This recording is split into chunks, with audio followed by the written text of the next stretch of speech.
Hello everyone, welcome to my channel Challenge Finance. तो friends, आज के वीडियो में हम एक आईपीओ के बारे में डिस्कस करेंगे। कंपनी का नाम है Blue Jet health care limited. So this company has already filed RHP with the SEBI and based on the data that is available from the RHP we are going to do a complete business analysis of the company और जो IPO का details है उसके बारे में भी चर्चा करेंगे। So this company is doing an IPO of size 840 crore. तो 840 करोड़ का जो आईपीओ है, this is a complete OFS. इसका मतलब ये है कि जो प्रोमोटर्स है they are going to sell shares to the public. तो यहाँ पे जो भी पैसा यहाँ पे निकल रहा है मार्केट से, मतलब 840 crore, not even a single rupee going to the company's business. तो यहाँ पे प्रोमोटर्स जो है 14% ऑफ द इक्विटी पब्लिकली बेचेंगे। तो सबसे पहले this company is into manufacturing of health care ingredients, pharma intermediates and API. We will discuss about the business in detail, but उससे पहले चलिए यहाँ पे समझते हैं कंपनी का जो आईपीओ डिटेल्स है उसके बारे में। तो ये आईपीओ ओपन रहेगा 25 अक्टूबर से लेकर 27 अक्टूबर तक। प्राइस बैंड है 329 से लेकर 346 प्रति शेयर। एक लॉट में 43 शेयर्स मिलेंगे। Total issue size in terms of size है 840 करोड़। और कितने शेयर्स प्रोमोटर्स बेचने वाले हैं, अगर उसके बारे में बात करेंगे तो वो बेचने वाले हैं 2,42,85,160 शेयर्स। तो इतना शेयर्स वो पब्लिक में बेचेंगे और जो भी पैसा निकलेगा, मतलब 840 करोड़, वो लेके जाएंगे। आउटस्टैंडिंग नंबर ऑफ शेयर्स देखेंगे before IPO, I mean before issue and post issue, the count is remaining same. इसका मतलब ये है प्रमोटर्स जो है उनके पास जो 2,42,00,000 समथिंग शेयर्स है वो यहाँ पे पब्लिक में बेचेंगे। तो ownership is going to be transferred from promoters to the public of 14%, not the 100% of course. तो 86% अभी भी आफ्टर इशू प्रमोटर्स के पास रहेगा। अब चलिए कंपनी का बिजनेस को डिटेल में समझते हैं। सो this company is into manufacturing of below products. Number 1, contrast media intermediates. तो देखिए, जो कॉन्ट्रास्ट मीडिया होता है that is used while MRI and CT scans. So this particular chemical or product helps in better imaging of body tissues and blood vessels. तो ये material use करने से जो इमेजिंग है वो बहुत अच्छा होता है and that helps the doctors और the diagnostics people to identify the problem. So Blue Jet is the largest manufacturer of contrast media intermediates in India. तो देखिए, ये कंपनी जो कॉन्ट्रास्ट मीडिया का फाइनल फॉर्मुलेशन वो नहीं बनाती है, दे मेक सम की स्टार्टिंग मटेरियल्स एंड इंटरमीडिएट्स जो जाता है एंड यूज होता है to make the final formulation.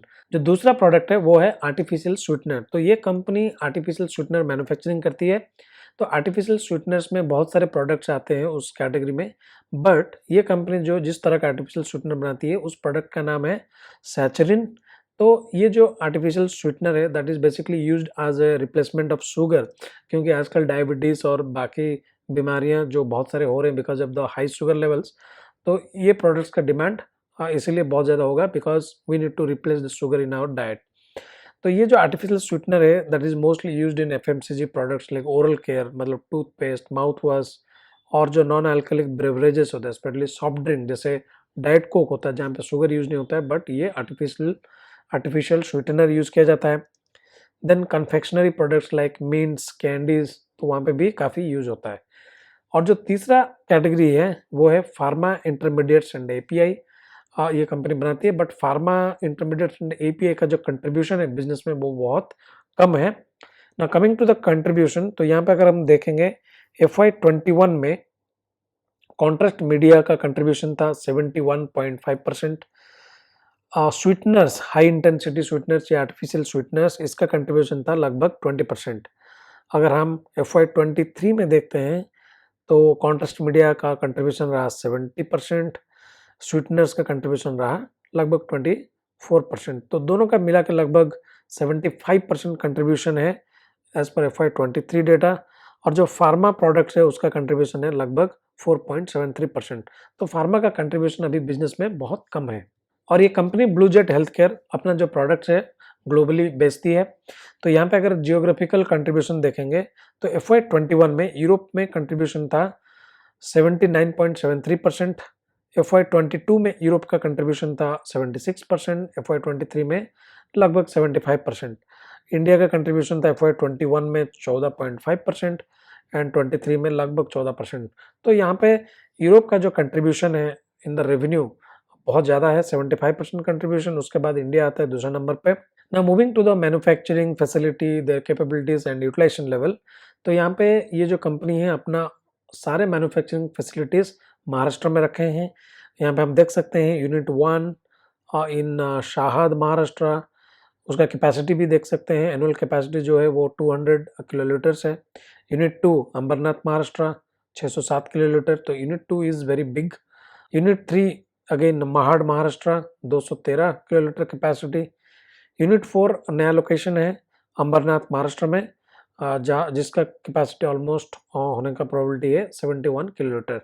तो ये सारे का सारा मैन्युफैक्चरिंग फैसिलिटीज़ कंपनी ने महाराष्ट्र में रखा है। अगर हम प्रोडक्शन कैपेसिटी एंड यूटिलाइजेशन देखते हैं, कॉन्ट्रास्ट मीडिया का जो एनुअल कैपेसिटी 2021 में था 6540 मेट्रिक टन, यूटिलाइजेशन था 66%। FY22 में एनुअल प्रोडक्शन कैपेसिटी था 6540 मेट्रिक टन एंड यूटिलाइजेशन था 68%।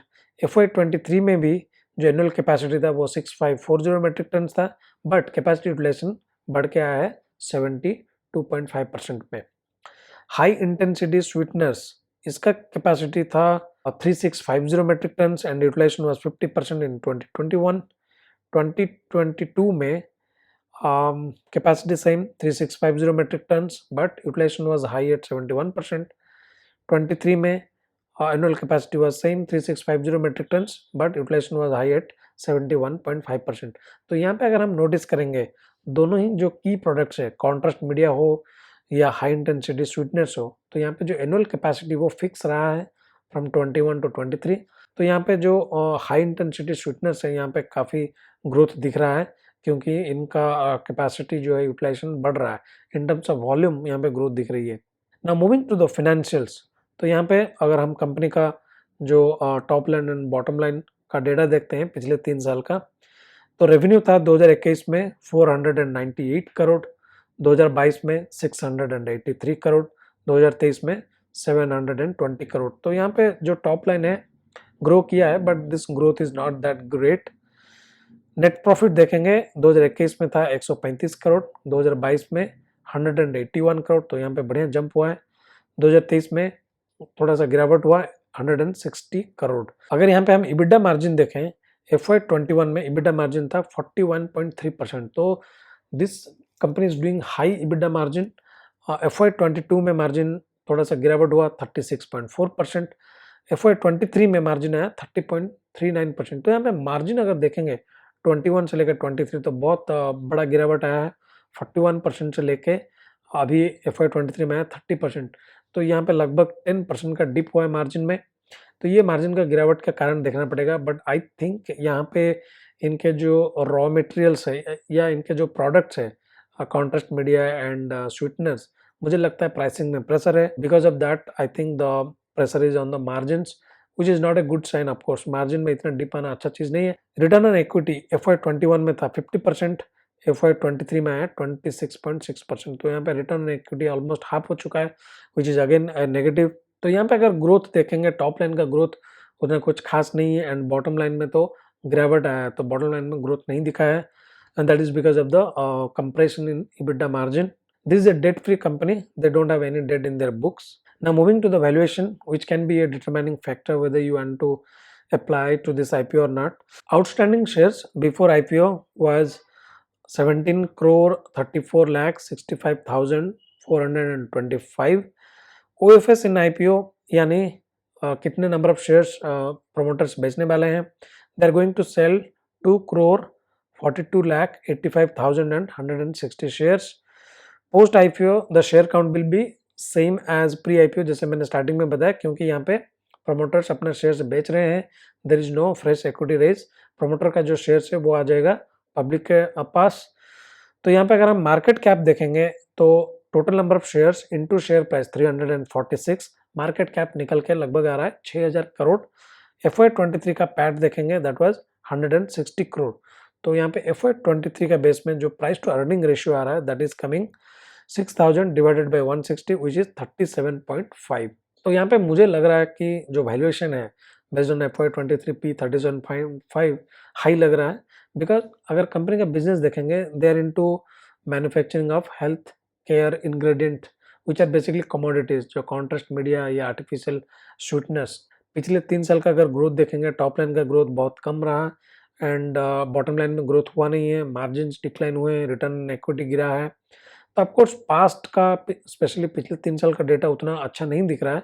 सो in that sense, looking into both the type of business and the growth, मुझे लग रहा था कि कंपनी का जो पी है वो बिलो 20 रहना चाहिए था to make it attractive. But again we don't know the future how the company will pan out. तो यहाँ पे हमें कंपनी का जो फ्यूचर परफॉर्मेंस है वहाँ पे ट्रैक करना पड़ेगा। और हमने देखा कि कंपनी का जो कैपेसिटी है for manufacturing contrast media and sweetness, उसका जो एनुअल कैपेसिटी है वहाँ पे कोई बढ़ोतरी हुआ नहीं है।